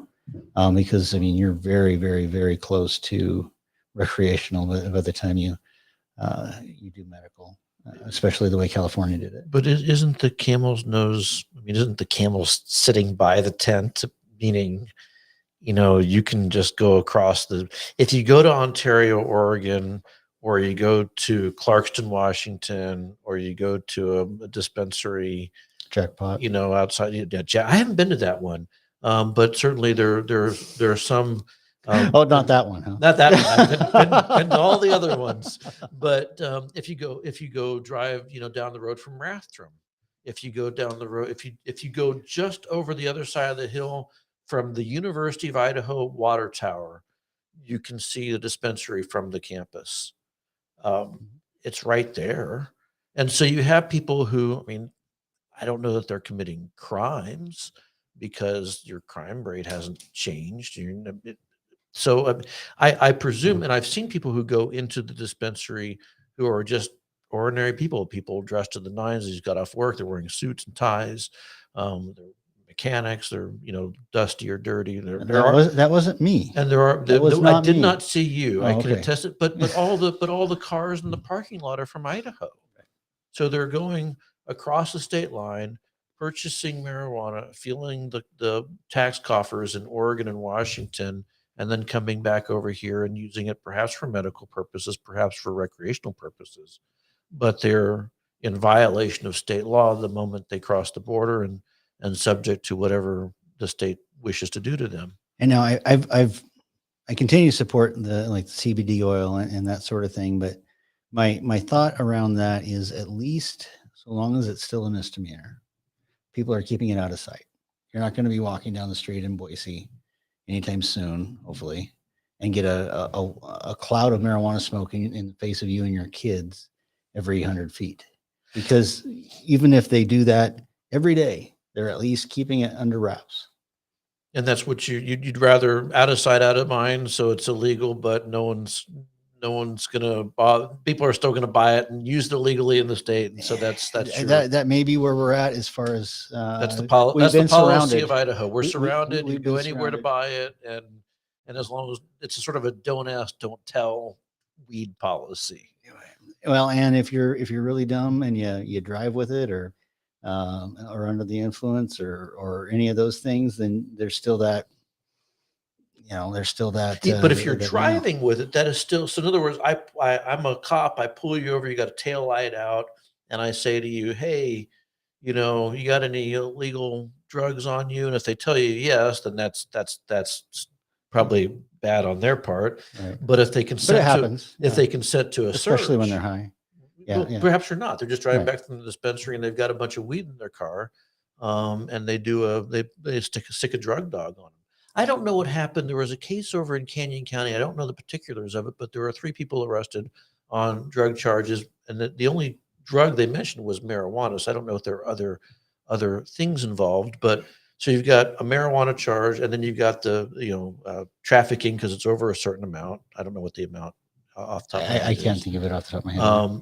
Also, by the way, because of the way the trafficking statute is written, there's some lack of clarity about, if I buy a box of chocolates in a non-Forrest Gump sense. 2 years ago, we had the infamous gummy debate in House Student Rules. How much weight does it go into the weight that's talked about in code, where they were talking mainly about flour? What did you determine? We You didn't get didn't a determine. definitive So answer. Right. theoretically, a person could be driving back from Idaho with 100 milligrams of chocolates that net out to 5 ounces or something. In theory, yeah. And then now I ended up buying little bags of gummy bears for everybody on the committee after that debate. But yeah, you I did. mean, And how did they look? Did yeah, they like it? they Yeah, loved, they were very loved happy. it. They were just Idaho gummy bears, though. That's where they came from. Oh no, that doesn't. That's not nearly the same. So your inclination is to do nothing. My inclination is to keep it the same. And I mean, I think we need to be mindful of more serious drugs. I mean, but you talk about, is marijuana a gateway drug? Well, in Oregon, even the citizens initiatives have moved on to harder drugs. From a policy, well, not necessarily, because one would argue, and in fact, your predecessor, Lynn Luker, told me he felt as if, if any, the least of the dangerous drugs was mushrooms, which I don't know much about mushrooms. So I guess, but I actually researched that. So it's mushrooms, marijuana, and then harder stuff. I would have never guessed that by watching Super Troopers. You're a step ahead of me in that regard, I guess. But the point though is that, so they went both hard and soft, and I we question the policy dynamics of that, but even Utah said, okay, there's a space here for medical. Montana's had medical marijuana for God knows how many years, at least a couple decades, I think, and you haven't heard, no one talks about Montana in the same sense as they talk about nobody Oregon, Washington, does California. talk about Montana. Have you watched Yellowstone? I have. Really good show. It is It's really a good. really good It show. Really good. That does not describe Montana, I think. But I think Scott Bedke is John Dutton. Do you? Stay tuned. Do you? I'm just kidding. Okay. We have to watch the show. Anyway. Oh, he is actually running for governor. Governor, not lieutenant governor. Yeah. We just Really good spoiled it for sorry, everybody. catch up. Really good show. 1883 is good too. Yeah. But anyway, Is it really? Okay, watch it. Anyway, back to but where were we? I lost my Montana smoking pot. Montana does have it. Alaska's had it since like the 70s or something, I think. Medical marijuana. So, I mean, is there not a place to say, my mom lives in Arkansas. She's 80 years old, and she uses marijuana. My dad does too. They go down to the marijuana dispensary, medical marijuana. They got a medical marijuana card, I guess, in Arkansas, and they go and they get. They're not potheads. They don't smoke. They don't drink, but they use it for pain mitigation. My mom has MS, and that's what she uses to, as she put it to me one day, not feel as if she needs to drink a bunch of bleach. That's a very stunning important. Omission. How many? And other people I recognize that a lifetime regimen of prescription painkillers, probably without a doubt, has a much more serious side effect. But that's legal.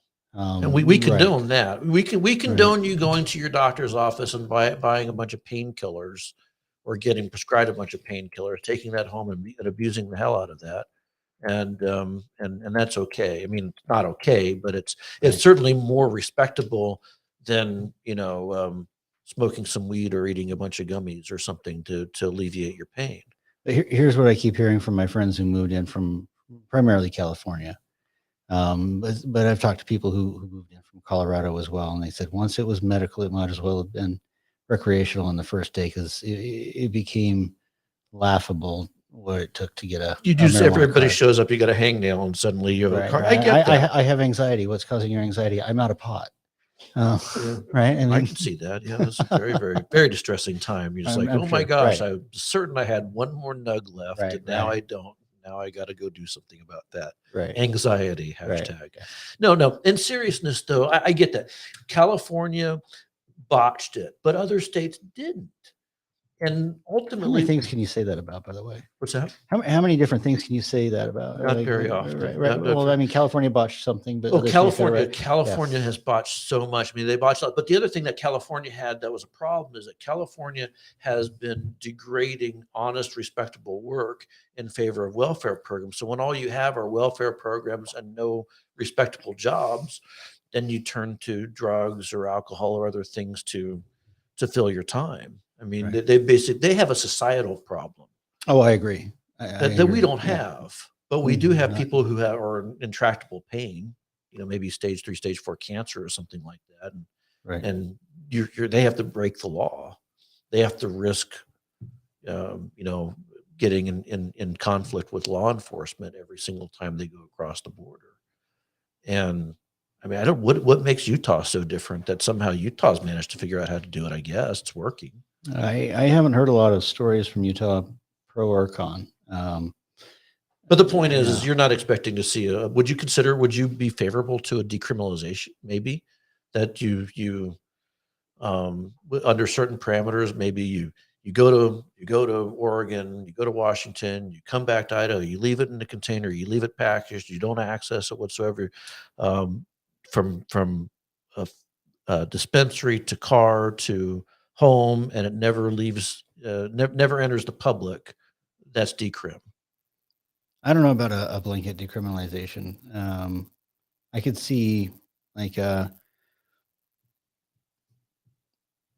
1 or 2 strike type situation, where there's an infraction and then subsequent offenses or a misdemeanor. I could see something like that being more palatable. But I don't know about a full decrim. Okay. Well, I mean, it's interesting to get your perspective, especially with having been in Las Vegas and you encountering that. But there's probably other instances of people who were high on weed or smoking weed and you didn't even notice. People who vape without they're vaping. Who knows? There could be vaping Right. And weed. They could be vaping DMT. And in fairness, there was plenty of stuff on the strip in Vegas that I don't want here. So I'm sure that, yes, I'm sure there's a lot of people that would agree with. There's a lot of stuff. There is most definitely a lot of stuff on the strip, but there's more on the strip than you realize, I guess, is what I'm saying. Sure. Okay. Well, we've run that thing. We beat that horse dead. A couple other topics that I want to hit, and then we'll get out of your hair and you go home and rest because you got a busy day tomorrow. Tax relief. Yeah. I mean, we like the idea of tax cuts. I was just kind of stunned that there wasn't like this more aggressive, oh my gosh, have you seen what's happening in property taxes? We got to do something about that. Or, my gosh, have you looked at how high grocery prices are? We better, get people their money back to them now. Grocery tax credit. I'm sorry, grocery tax. We're repealing the grocery tax. Grocery tax credit is another thing. But, and you're in a border community.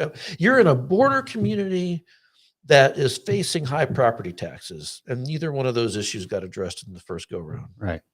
And I'm not overly thrilled about that. Are your constituents okay with that? No, I mean, we need to do more about property taxes. We should have walked back the homeowners exemption last year. The only reason I supported the omnibus bill was because it was the only sign of anything with any sort of relief in the form of homeowners exemption. But the decoupling of the homeowners exemption from the value of the home, what was that, 6 years ago? We shouldn't have done that. And that's number one. But number two is, again, property taxes are in fact a local tax. And so property tax increases are fully within the discretion of the people who are elected to those local boards and the city council, school board. Without a doubt, but the policy, how that works, is set by the legislature. So, I mean, theoretically, one could eliminate their taxing authority. You could consolidate taxing districts. You could, you could take away the supplemental levy authority that school districts have. The government agencies that have a mascot. I mean, there are a lot of things the legislature can do. I'm just wondering, just as a person, I know you're not on the Rev and Tax Committee. I am. But you do. I'm sorry. Wait, you are on the Rev and Tax Committee. Right, wow. I just came prepared for this interview, didn't I? You are on the Rev and Tax Committee. Right. I am so sorry. This is what happens. I'm the second most senior member. This is what happens when you don't spend enough time at the legislature. You forget who's on which committee, and you're like, okay, you're the chairman of this. Okay, sorry about that. But okay, so you're on the committee, and you still didn't get the bills that you wanted, and no one said anything. No one was like, oh my gosh, these aren't the issues that my constituents are talking about. Not that you don't want the income tax to be lowered, because, as I mentioned in a column recently, the income tax is still, I mean, yay, conservative Republicans for running the state. Your income tax is still higher than it was when the income tax was imposed by the liberal Democrats in the progressive era in 1932. Right. I mean, call me when you get down to 1%. But having said all that, that's not what your constituents, I'm sure, are talking about two things: property taxes and the grocery tax. Certainly the property tax a lot. And we absolutely have to do more. It is frustrating the way. Why is it that way? Why is it that way? Well, Why is it that way? I blame interim committees. Interim And committees? I'll explain. I vote against most interim Good committees. for you. Interim committees are terrible. They shouldn't exist. Interim committees are an abomination. It says so in the Bible. No, I'll look that up later. It is. I'll just trust you for now. But you know, the germane committees are with authorization could meet during the interim. True. But the reason I don't like them, I'll give an example. Before I was elected, there was an interim committee on public defense. And so now we have the current public defense structure that arose from that interim committee. And my predecessor, Darrell Bowles, was the House chair, I believe, and Bart Davis was the Senate chair.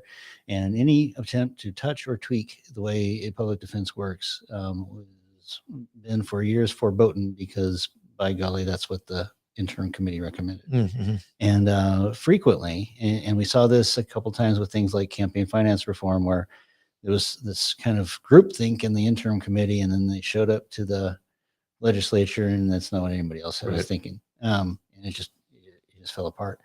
And sometimes that happens. You don't have the consensus. Maybe they've done a phenomenal job of putting together a proposal, but they've not brought everybody else along with them. But nonetheless, even though you don't have consensus around that solution, the deference is given to that committee.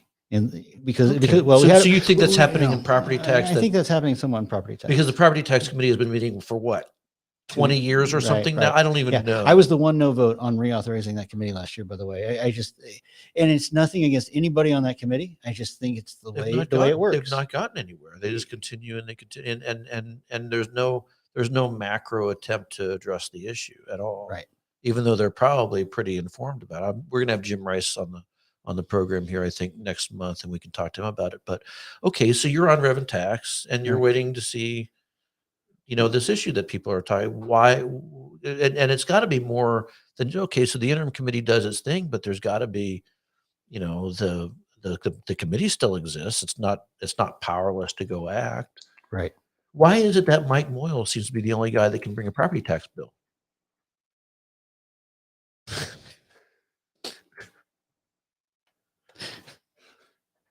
¿Cómo?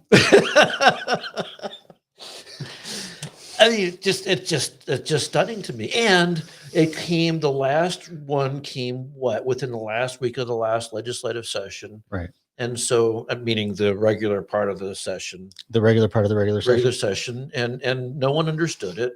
I mean, we had to analyze it in less than 24 hours. And then it was in committee, and it was on the governor's desk a week later, I think.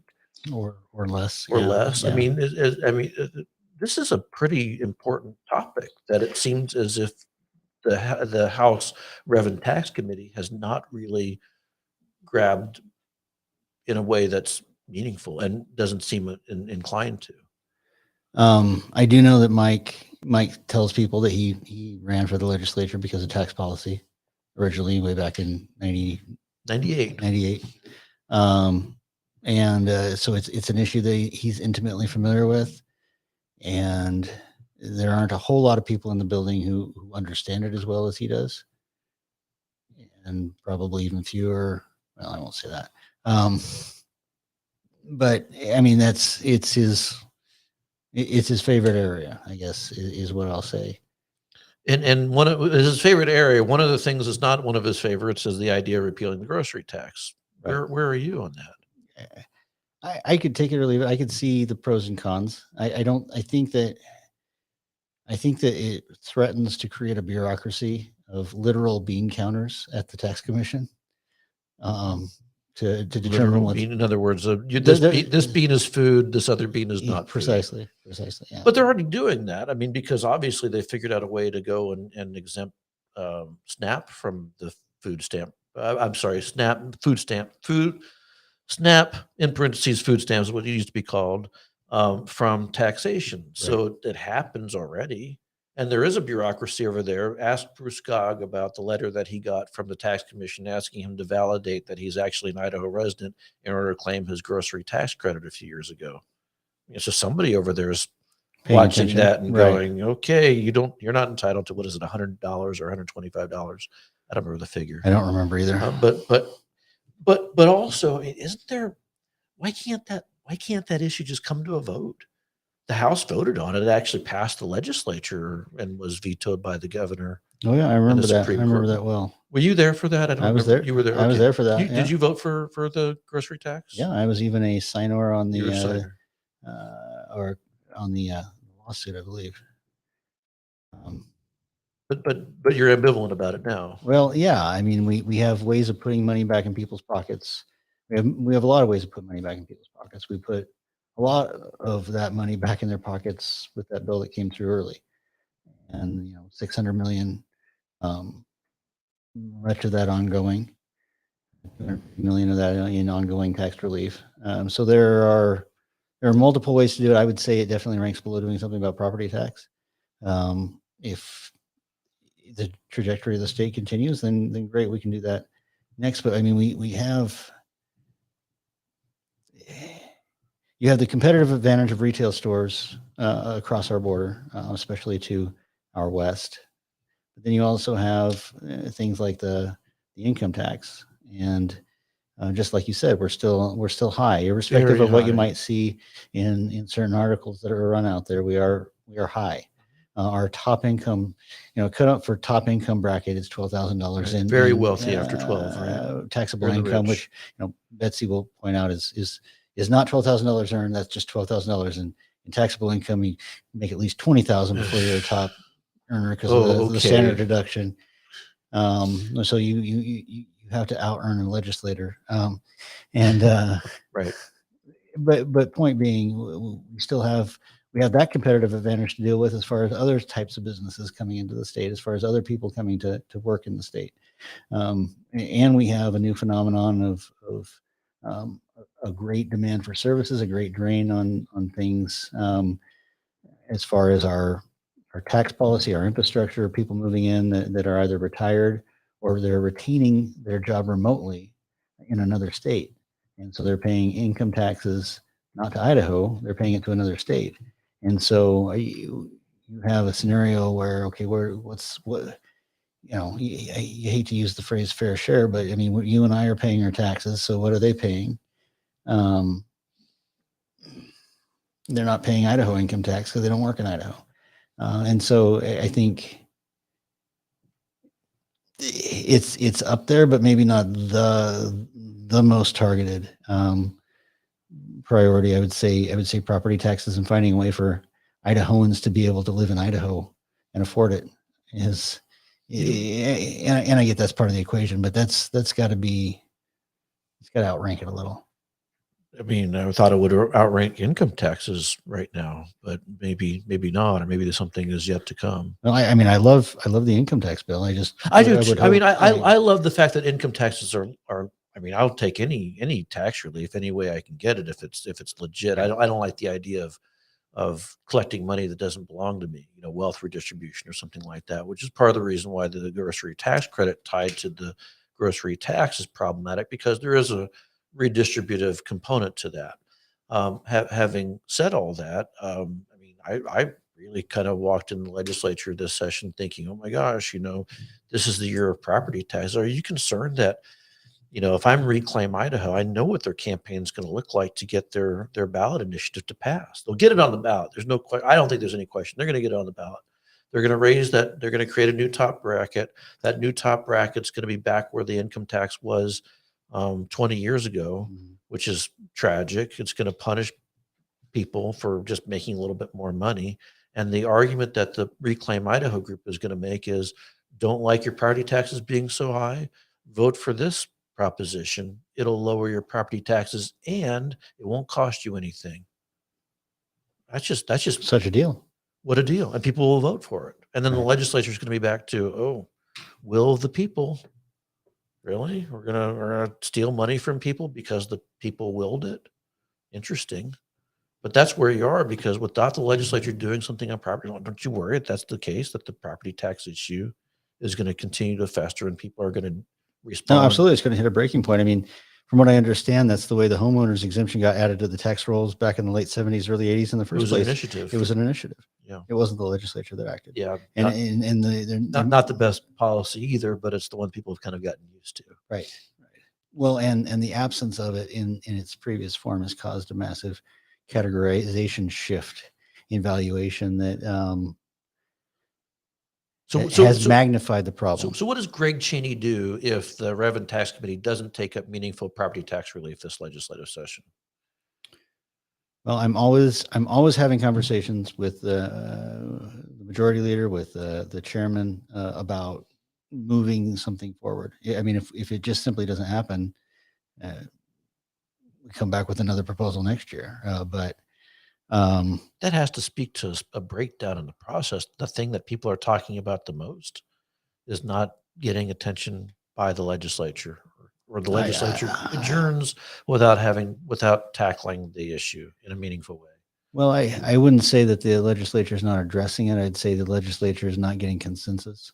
We have about 105 different ideas about how to approach it. And a lot of parts of the state just want us to leave the issue alone because they don't have a problem. The more rural areas where there's not the growth and the demand for, we're not, Californians aren't coming to, I don't know, Oakley and buying a house at twice asking, and then that's the new valuation for the house. Right. Something like that. And I think one of them said during a committee meeting last year, I wish you Treasure Valley people would figure this stuff out and leave us alone. I can't remember who it was that said that. But the point I was trying to make is I don't think it means we haven't addressed it. I think it means that we just haven't gotten consensus. But at some point we need to recognize as a legislature that the same voters who showed up, many of the same voters who showed up and elected us into our positions, showed up and elected the city council into their position. And they showed up and they elected the school board into their position. And so to say that the voters were very intuitive and intelligent when they voted for us, but they were moronic when they voted for the other people, really isn't very fair. And again, it's not a state tax. We do make the rules, and we have the ability to change the rules. I just don't like, I mean, the narrative has been the legislature has nothing to do with it. And then the city folks and the county folks, the local district folks are saying, don't blame us, blame it's the legislature. They're the ones, they both have blame.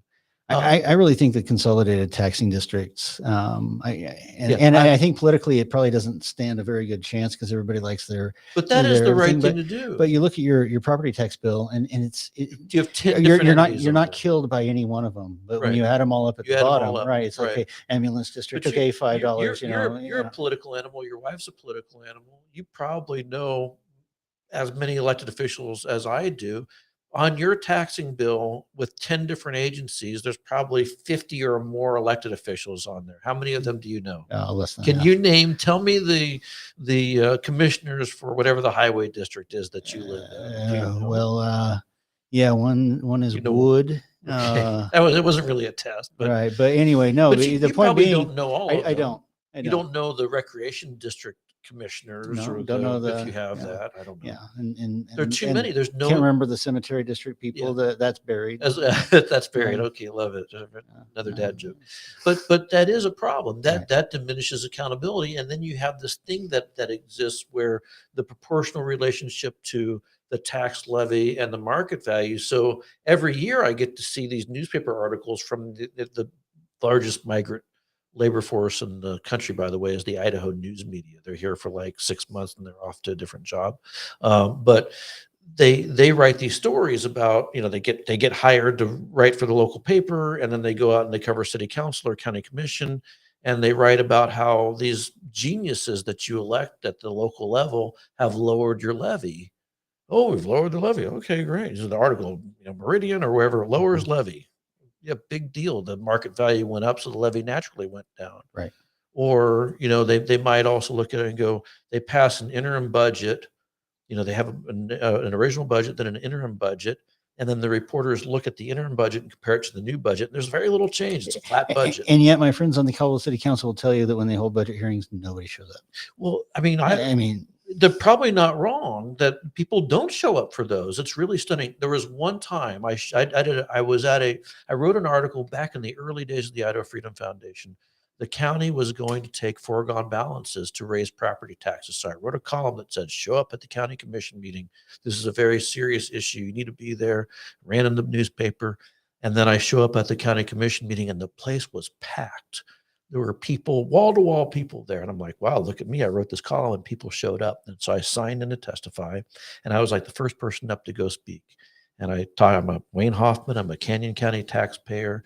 And raising property taxes right now is just wrong. It's wrong all the time, but you shouldn't do it. And here's where you could save the money and still blah, blah. Anyway, nice, polite applause to me for giving my speech. And then the next person came up and she says, hi, my name is such and such, and I'm here because Bunny the dog was euthanized at the Canyon County Animal Shelter. And that's why everybody, basically the whole room was full of people who were mad about this dog being euthanized at the animal shelter. They weren't there about the budget. And you're right, Greg. I've been to hundreds, maybe thousands of budget hearings at the local level, and very rare is it that people show up. And now their ox is getting gored, and they're starting to realize maybe they should start showing up. But it really is a problem. I mean, it's a problem at the state and it's both. Everybody's pointing fingers, but no one's solving the problem. I've gotten more correspondence about asking what we're going to do about property taxes than we had people vote in the last highway district election. Wow. I mean, what does that number mean? Is that like hundreds, I guess? Or? 300-ish. Yeah, and that says a lot, more doesn't it? people are like, hey, what are you going to do about this? Then, well, we just had an election 9 months ago and nobody showed up. Stunning. Yeah. All right. And I'm not blaming voters. I'm just saying that there are solutions out there. Notwithstanding the legislature, obviously, Reclaim Idaho is looking for some. The voters in the late 70s were looking for some. Hopefully, we don't require that to do something on property taxes. But I don't think that most of the proposals that the interim committee have come out with have broad support. And but like I said, it's been my experience that an interim committee gets a deference that exceeds its level of acceptance. Is it possible that the reason why the interim committee is struggling so much is because they're coming up with milquetoast ideas, because the special interest groups that are happy with the system the way it is are carrying a lot of weight? In other words, the Association of Cities, the Counties Association, the School Boards Association, all these different groups that have an interest in perpetuating the existing system. You could easily say, we're not going to have a property tax. Everything's going to be in sales tax, we're going to increase the revenue sharing formula, and you'll get more money that way, and your levying authority is going to go down, or we're going to get rid of supplemental levies. But those guys, which under when Rush was governor, I mean, something like that did happen. Something like that did happen in 2006 with the penny increase in the sales tax and the elimination of the M&O levy. But I mean, the school districts were quote unquote kept whole. And so they got what they wanted anyway. And there's some people who are grousing about, the sales tax is going to go up and down, and it's not as predictable, and there's some danger in doing that. And they hemmed and hawed and bitched and moaned about it. But ultimately, they were really left unscathed. In the cities and counties, certainly that remains true. Do these special interests, these local governments, they all have lobbyists. The recreation districts, for crying out loud, have lobbyists. The ambulance district's got a lobbyist. They all have lobbyists. I don't know how much that's factoring in, although I will say there is special interests aside, associations aside, I think we have a responsibility to try to be collaborative, not just declare from the big marble building in Boise, make bricks with no straw. Right. And I'm not saying that level would be hit for quite a while in the local governments, but at least consulting with people who actually have to make these budgets, these library board budgets, is probably not a bad idea. But I don't think they're holding up the conversation. But frankly, I have not tuned in, and I don't know who's there. I just couldn't figure that's the only thing that seems plausible is the reason why the legislature would go, we're just not going to go deal with this. Right. We're going to allow for um, uh, the existing system to perpetuate, and they are allowed. They are making, but you've got people that are seeing their property taxes increase 30% year over Right. year. And I remember sitting down with mine went down this year, and I think did a lot of people's did because of that bill that we did. It wasn't perfect. because of the temporary relief program. No, it was because of what was the bill number 486 or something? 486, I believe. 46, yeah, because of that. Okay, well, I mean, I didn't experience that in Ada County with my house, so I don't know what the difference is, but okay, maybe it has some impact, but I still hear from people all the time who talk about their property taxes going up, double digits year over year. Right. So it's still there. Anyway, we talked about this a lot, and you need to get home to Sarah, I think. You have any closing thoughts or? No, I mean, as far as tax policy, we need Idaho tax policy to help Idahoans, right? And it's not a slam on anybody that's moving here. If you're moving here, you're now an Idahoan. I feel like our cost of living on, especially housing, is to the point where it's like we're being bought up and rented back to ourselves by people who don't even live here. And so I really think we need to get our arms around that. I think we need to recognize that we need to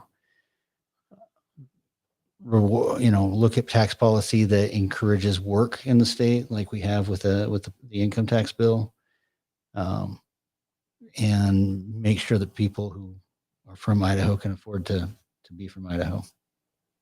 In that respect, the part of Yellowstone where they threaten to develop so much that the locals have to move, that's a little scary. You see that happening here? Is that, I mean, when you watch that show, do you see Idaho in that? I kind of wonder because I don't necessarily see that. I see areas of the state that are changing. Go to Teton, Idaho. Right. Go to. I see flashes, but I don't see Idaho in general in Yellowstone. No. You don't see the state being. I mean, a lot of these people who are coming here seem to hold our values. They do. They're not completely foreign. But from an economic standpoint, we have, I don't know if it went through or not, but we have, for example, a whole subdivision proposed in Cuna that was going to be completely retained by the developer as a rental development, which great on them. It's the market, but should that be our ideal? Some out of state interest conglomeracy owning and renting us back our place to live in Idaho. I mean, I don't think we should put any artificial controls on it, but I do think that as we look at how to benefit Idahoans through tax policy, we should be looking at how are we benefiting personal wealth? How are we benefiting families getting their own homes? How are we benefiting the ability to work and raise your family and have multi-generational presence here? But see, that's where I sit there and I think the intention is pure. You obviously want that, and you say, okay, this is what made Idaho a really great state to live in, to raise a family and own a business and grow old and retire. We haven't done that part yet, but there are plenty of people we know who have. But it's happened without the government intervention, and I worry. You look at that, and politicians look at that and go, "Here's what we need to do to make this," and they'll get it wrong. No, I'm not talking about necessarily artificially engineering it. What I'm saying is, when you look at tax policy, like the income tax, are we encouraging or discouraging? You're definitely encouraging entrepreneurship and productivity. Exactly. When you look at, but if you want, when you look at the homeowners exemption, for example, are you encouraging individual home ownership or discouraging? Well, you're encouraging individual home ownership, and maybe that's a bad example, but just that sort of thought process is who is this benefiting? Is this when given the choice between two good options and two tax cuts are a good couple options, right? What benefits the individual family the most? Could be any of the above. It could be. It could be. I mean, if you want to find out what's going to benefit them, could be getting government out of the welfare business. If you're a poor family and you're struggling to make ends meet, you get on Medicaid. But maybe the thing that benefits the most is to not have a Medicaid program or a food stamp Interesting. program. I don't just, that's how I view it. You're shocked by that statement, but that's where I go. I mean, I don't know if you're shocked. Is that look on your face shock or just puzzlement? No, just a puzzlement. But Just a it is, but it's yeah. another view of it's another take. So in I other don't words, think I I look at it should and I go, be. how do you help families in Idaho? And one legislator is going to look at it and go, "Why, by golly, we need to expand pre-kindergarten or kindergarten." And I look Yeah. at that and I go, okay, well, if you expand that, what are you contracting? Right. The family, the availability of wealth within a person's individual financial constraints, not being taken by the government from them, not having a centralized bureaucracy that's overseeing a program, which the existing system is not doing very well. And half the kids that graduate high school can't read, write, and do math with proficiency in Idaho and throughout the nation. It's not just in Idaho. So expand that. I'm a little more skeptical of that stuff. So everybody's got these intentions like, we're going to help families. Okay, well, is it really helping families or just the appearance of helping families?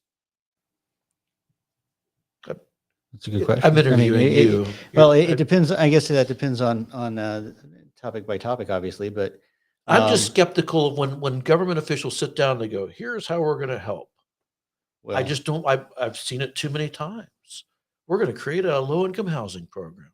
Okay. well, and you're talking about spending, and I was talking about tax policy, and I know they're Well, but supposed to be linked. tax policy, it's okay. Same They're thing. supposed to be linked. Let's take tax policy. You have urban renewal districts that aren't doing a lot of urban renewing. They're buying up farmland because of the increment between the value of the raw land and the value of the property that is added to it, the building or some other series of structures, infrastructure, whatever, is so much that it's just too lucrative to not do it. And who ends up paying the property tax for that? But somebody's going to come along and they're going to say, well, but economic development, we're bringing all these jobs in. Where's Johnny going to work if he can't work at this new facility that we brought in using urban renewal? They would have Right. moved to some other state to go do that. But it's the secondary effects that no one talks about. The property tax shift, right? One of the secondary effects of urban renewal is high property taxes. And in Caldwell, you see it in spades. What did you build with urban renewal? The TVCC building, the airport terminal. I'm forgetting all the different things that was built in the YMCA building. The infrastructure for the industrial park. The industrial park. Yeah. I mean, okay. So when the industrial park was farmland, so who's paying for the services to reach for that? It's not for that area where the values have been locked. They're not paying for it. So who's paying for it? Property taxpayers. So there's that's what I'm just saying. There's these secondary effects on tax policy that I don't think anyone's really sort of. It's always through good intentions. No one who passed the urban renewal bill initially in the 1960s, later again in the 1980s, they didn't say, let's go and figure out ways to make property taxes higher. They said, Right. what can we do to get rid of blight? And folks bought into that, and now here we are. But there are in property taxes, there are things that benefit. Every shift we make benefits or disadvantages somebody. Yeah. Right. And it's always a shift, not a cut. And it's that's why it is the most people don't understand. It's the most complicated area of tax policy to address because you're always, and we talk about that with the homeowners exemption. Oh, we'll raise the homeowners exemption. Great. If I'm a renter, then that's a problem for me. If I'm a commercial a real estate owner, then that's a problem for me. If I'm a homeowner, that's probably you're the ones who make out well. But right now, overwhelmingly in this valley, it's the residential properties that are spiking. It's not the valuations skyrocketing. No, but if you were to change the formula, if you were to exempt some amount of residential market value from taxation, the commercial people would take it in the shorts in some fashion, higher or lower, depending on where you put that. They'd be back to where they were about 6 years ago. Yeah, or maybe. Yeah.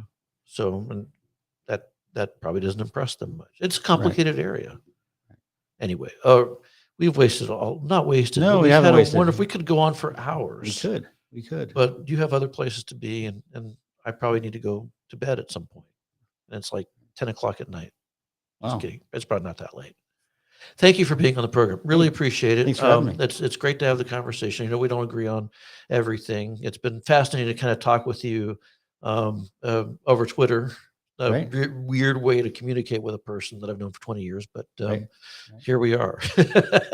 Thank you for being on the program, and we'll be back again. Who are we having on next time?